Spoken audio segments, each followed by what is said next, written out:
Uterine body cancer లేదా endometrial cancer అంటారండి.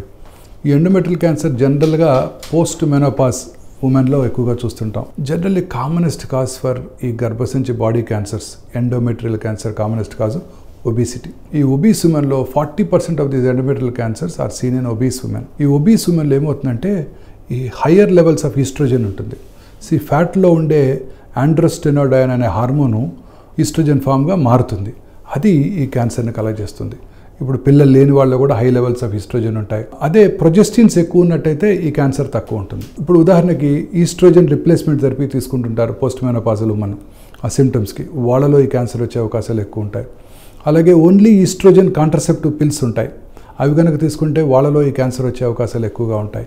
అదే ఈస్ట్రోజన్ ప్రొజెస్ట్రాన్ కాంబినేషన్ ఉన్న పిల్స్ తీసుకున్నట్టయితే ఈ క్యాన్సర్ వచ్చే అవకాశాలు తక్కువగా ఉంటాయి.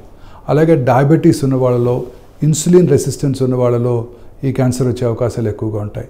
High long term infertility treatment estrogen తీసుకున్న వాళ్ళలో, హై ఈస్ట్రోజన్ లెవెల్ ఎవరిలో ఉంటే వాళ్ళలో ఈ క్యాన్సర్ వచ్చే అవకాశాలు ఎక్కువ ఉంటాయి. అలాగే బ్రెస్ట్ క్యాన్సర్ వచ్చిన వాళ్ళలో కూడా ఈ ఎండోమెట్రియల్ క్యాన్సర్ వచ్చే అవకాశాలు ఎక్కువగా ఉంటాయి.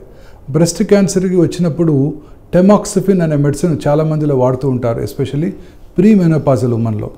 అంటే పీరియడ్స్ కంప్లీట్ అవ్వకముందు యంగేజ్లో బ్రెస్ట్ క్యాన్సర్ వచ్చినప్పుడు టెమాక్సిఫిన్ అనే హార్మోన్ పిల్ ఇవ్వడం జరుగుతూ ఉంటుంది.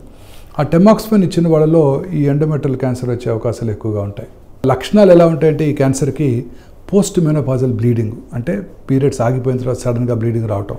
పీరియడ్స్ ఆగిపోయిన తర్వాత ఒక్క ఎపిసోడ్ ఆఫ్ బ్లీడింగ్ వచ్చినా కూడా మనం అశ్రద్ధ చేయకుండా దగ్గరలో ఉన్న లేడీ డాక్టర్ గారిని లేదా గైనకాలజిస్ట్ని లేదా ఆంకాలజిస్ట్ని సంప్రదించి అది క్యాన్సర్ కాదు అని నిర్ధారించుకోవడం చాలా ఇంపార్టెంట్. పీరియడ్స్ ఆగిపోయిన తర్వాత కూడా మళ్ళీ కొన్ని రోజులు బ్లీడ్ అవుతుంది, ఆ తర్వాత ఆగిపోతుంది, ఇది పార్ట్ ఆఫ్ మెనోపాజ్ అనుకుంటూ ఉంటారు. లేదు, ఎప్పుడు కూడా పీరియడ్స్ ఆగిపోయిన తర్వాత ఒక్క ఎపిసోడ్ ఆఫ్ బ్లీడింగ్ వచ్చినా కూడా అశ్రద్ధ చేయకుండా డాక్టర్ని సంప్రదించాలి. అది క్యాన్సర్ కాదు అని చాలా ఖచ్చితంగా నిర్ధారణ చేసుకోవాలి. సింపుల్ అల్ట్రాసౌండ్ టెస్ట్ ద్వారానే చాలాసార్లు మనం అది డయాగ్నోస్ చేయడానికి అవకాశం ఉంటుంది. సర్వైకల్ క్యాన్సర్ని మనం లేట్ స్టేజ్లో గుర్తించినప్పుడు స్టేజ్ 2B, స్టేజ్ 3, స్టేజ్ 4లో రేడియోథెరపీ, కీమోథెరపీ ఇవ్వడం ద్వారా మనం పూర్తిగా వాటిని కంట్రోల్ చేయడానికి, చాలా సందర్భాల్లో క్యూర్ చేయడానికి కూడా అవకాశం ఏర్పడింది. ఇప్పుడు ఈ రేడియోథెరపీలో అనేక రకాలైన న్యూవర్ చికిత్సా పరికరాలు మనకు అందుబాటులోకి వచ్చాయి.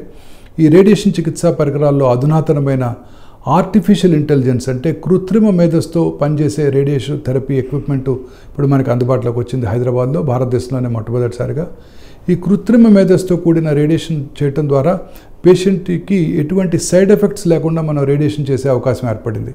ఉదాహరణకి గర్భసంచి క్యాన్సర్ ముఖద్వారానికి మనం ఇప్పుడు క్యాన్సర్ ట్రీట్మెంట్ ఇస్తున్నప్పుడు గర్భసంచి ముందు యూరినరీ బ్లాడర్ అంటే మూత్రాశయం ఉంటుంది, గర్భసంచి వెనకాల మలద్వారం ఉంటుంది.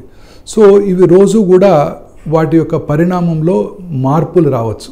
అంటే ఒక ఉదాహరణకి ఇవాళ మనం ట్రీట్మెంట్ చేస్తున్నాము, పేషెంట్కి ట్రీట్మెంట్ ప్లానింగ్ చేసాము, రేడియేషన్ ట్రీట్మెంట్ ఇవ్వడం జరిగింది. 3-4 రోజుల తర్వాత పేషెంట్కి కాన్స్టిపేషన్ వచ్చింది అనుకోండి, రక్తం కొంచెం ఉబ్బుతుంది. రక్తం ఉబ్బినప్పుడు దాని ముందున్న సర్విక్స్ని కొంచెం ముందుకు పుష్ చేస్తుంది. సో బట్ ఒరిజినల్గా ట్రెడిషనల్ రేడియోథెరపీ చికిత్సా పరికరాల్లో ఎక్కడైతే ఒరిజినల్గా ప్లాన్ చేసామో అక్కడే రేడియేషన్ ఇవ్వడం జరుగుతూ ఉంటుంది. సో తద్వారా పార్ట్ ఆఫ్ ద రెక్టం కూడా రేడియేషన్కి ఎక్స్పోజ్ అవుతుంది, రేడియేషన్ రిలేటెడ్ కాంప్లికేషన్స్ ఎక్కువ అవుతాయి. ఈ ఆర్టిఫిషియల్ ఇంటెలిజెన్స్తో కూడిన పరికరంలో ఒక స్పెషల్ అడ్వాంటేజ్ ఏంటంటే దాంట్లో ఇన్బిల్ట్ సిటీ స్కాన్ ఉంటుంది. అంటే సిటీ స్కాన్ ద్వారా అది చూస్తుంది, అంటే సర్విక్స్ ఎక్కడుందో చూస్తుంది. దానికి అలాగే కృత్రిమ మేధస్సు ఉంటుంది.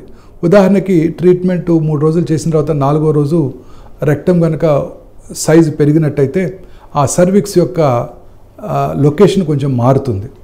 దాన్ని అది గుర్తించి కృత్రిమ మేధస్సుతో ఆలోచించి అదేమిటి మనం రేడియేషన్ ప్లాన్ చేసినప్పుడు గర్భసంచి ఇక్కడ ఉంది, ఇప్పుడు కొంచెం ఒక 2 మిల్లీమీటర్ల ముందుకు మూవ్ అయిందని తెలుసుకొని అడాప్ట్ చేసుకొని ఈ కొత్త లొకేషన్కి ట్రీట్మెంట్ ప్లాన్ చేసి రేడియేషన్ని డెలివర్ చేస్తుంది.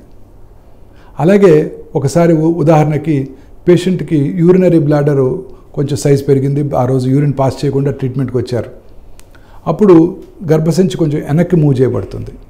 దాన్ని కూడా ఈ పరికరం గుర్తించి ఆలోచించి కృత్రిమ మేధస్సుతో ఈ సర్విక్స్ కొంచెం వెనక్కి మూవ్ చేయబడిందని గ్రహించి ఆ కొత్త లొకేషన్కి అడాప్ట్ చేసుకొని ట్రీట్మెంట్ ప్లాన్ చేసి డెలివర్ చేస్తుంది. అంతా కూడా 2 నిమిషాల్లో. అదే రేడియేషన్ ఆంకాలజిస్ట్ చేయాలంటే 2 రోజులు పడుతుంది. So this is the power of artificial intelligence. తద్వారా పేషెంట్కి గర్భసంచి ముఖద్వారం మీదే రేడియేషన్ డోస్ పడేటట్టు చేస్తూ పక్కన ఉన్న నార్మల్ రెక్టము బ్లాడర్ని రేడియేషన్ డోస్ నుంచి ప్రివెంట్ చేస్తూ రేడియేషన్ రిలేటెడ్ కాంప్లికేషన్ పూర్తిగా తగ్గిస్తుంది.